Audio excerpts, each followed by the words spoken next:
Magandang gabi po sa bawat isang muli. May devotion tayo. Ngayon ay dito pa rin tayo sa chapter 29 ng Kawikaan. Verse 11 hanggang 20 yung ating babasahin. At yun, umpisahan na natin. Kung magalit ang mangmang ay walang pakundangan, ngunit ang matalino'y nagpipigil na ang galit niya ay mahalata. Kapag nakinig ang hari sa sinungaling, lahat ng lingkod niya ay mabubuyo.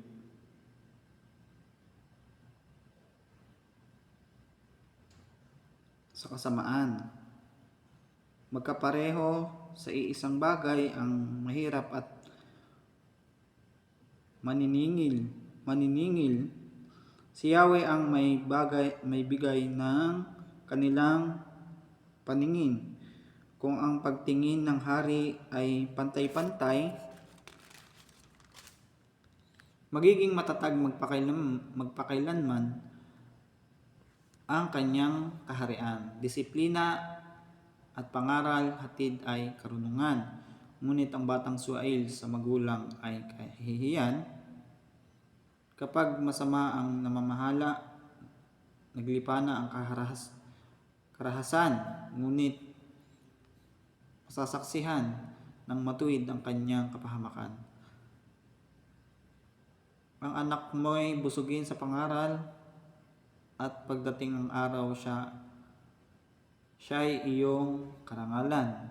Ang bansang walang patnubay ng Diyos ay puno ng kaguluhan, ngunit mapalad ang taong sumusunod sa kautusan.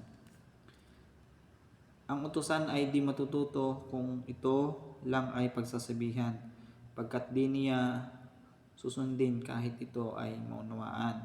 Mabuti nang di hamak ang hangal sa taong ang nagsabi, kaysa ang taong ang sinabi hindi na pinag-iisipan. So, yun. Ang natutunan ko dito, verse 11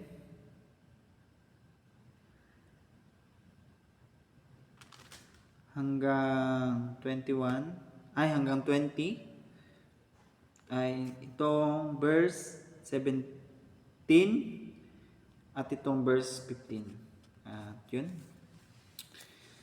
Sabi dito sa verse 15, disiplina at pangaral hatid ay karunungan, ngunit ang batang suwail sa magulang ay kahiyan. So, yun. Nawa ay hindi tayo ganito sa ating mga magulang. Yung batang suwail sa magulang ay kahihiyan.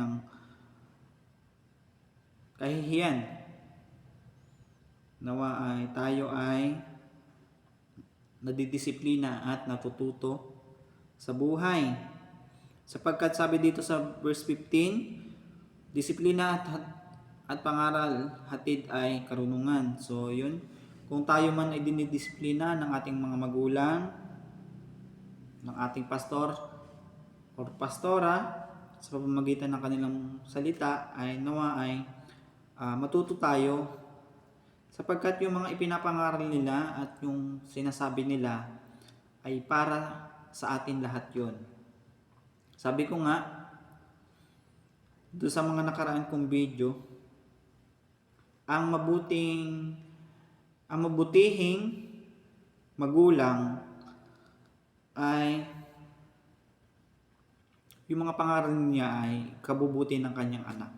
At ganoon din ang mga mabutihin nating pastor at pastora, yung mga ipinapangaral nila sa atin, yung mga itinuturo nila sa atin, yung mga bagay na sinasabi nila sa atin, lahat yun ay para sa atin.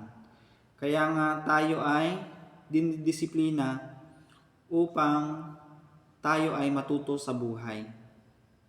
Sapagkat yun ang gusto ng ating mga magulang.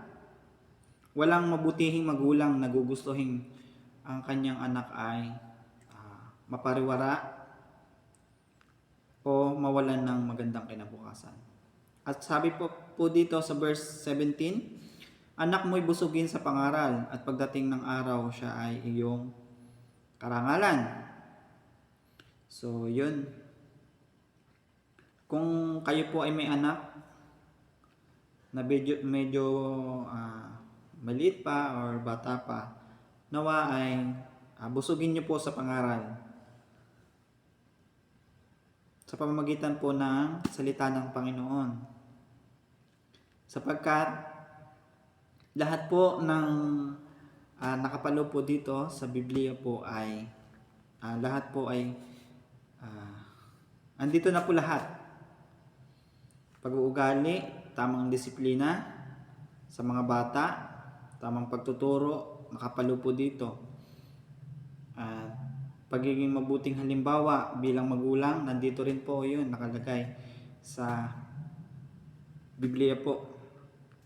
Lalo na po dito sa Kawikaan, marami po dito mga verses na pwede nyo pong gamitin upang ipangaral sa inyo pong mga anak kung kayo po ay mayroong mga anak.